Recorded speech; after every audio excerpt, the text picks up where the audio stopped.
Koi tabang maths along lut hoa dinga ei pawa ke chi ta in tu ni multiplication trick neu khat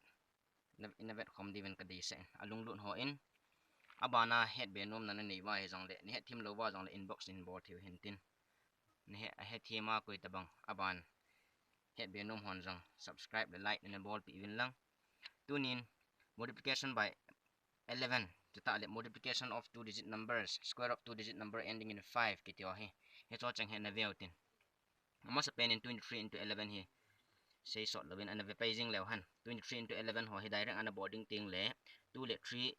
na zi ding a ka gap na koi ding he chi gap ma khu 2 plus 3 khu na plus jing the na plus a le 2 5 ong hiding 2 plus 3 5 answer na mu pai paging ding chita banga chi cho jaw siang na boarding the chi chu reading lew han 3 into 5 gang chal chalang na board the hin 3 plus 5 to 8 a ka 8 na koi le 385 answer he paging ding aban le 85 into 11 long to 8 into 5 chalai na koi ake ka gap na koya gap na koi 8 plus 5 jat ham 13 13 hiding hi in 13 chu chala 1 na koya 8 plus 1 to 9 last solution 2 9 3 5 chi chi hong hiding hi abana 89 into 11 long chi ti ma chon ball ket la chen 8 9 hong ket 8 plus 9 to 17 hi 17 chu chala 1 na koi loading achung pa ja na koi ding chi 8 plus 1 9 7 9 answer ke mo pai jing tabanga 3 digit hona boarding jong le 3 digit na bola he le chen last 10 unit digit le 10 100 digits pa kho ake ka ho gap ni na koi ngai ten third digit e ja 3 digit e ja cha chu 135 into 11 na body ting le ama sa pena first gap pa kho chi 10 hi plus in lang 1 plus 3 1 plus 3 chu 4 hin abana 3 plus 5 chu 8 hin chi answer na mu pai jing de hi tu na bana multiplication of two digit numbers two digit number ho multiplication na body ting le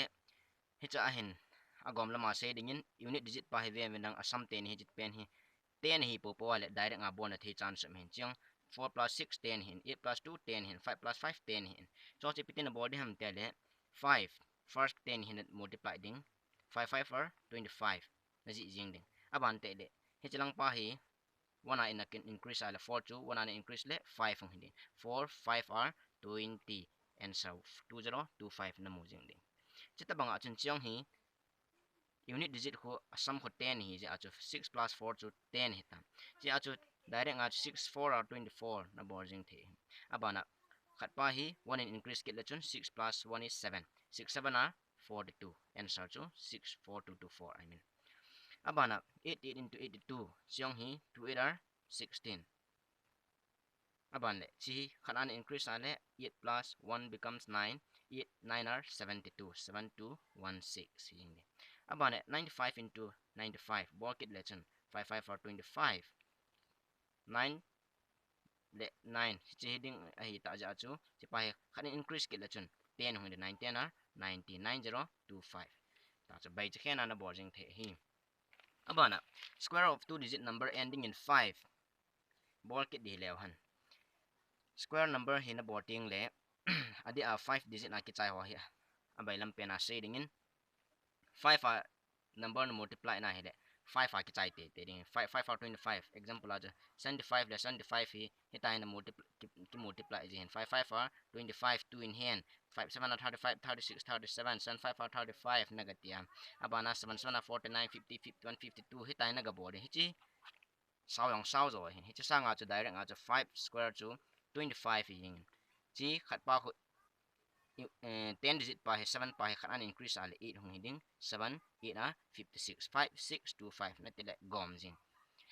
chita banga chu chiang bol ke lesson 5 5 for 25 5 square chu 25 a chaina a last 2 digit to 25 hi hijing ding hin chi chu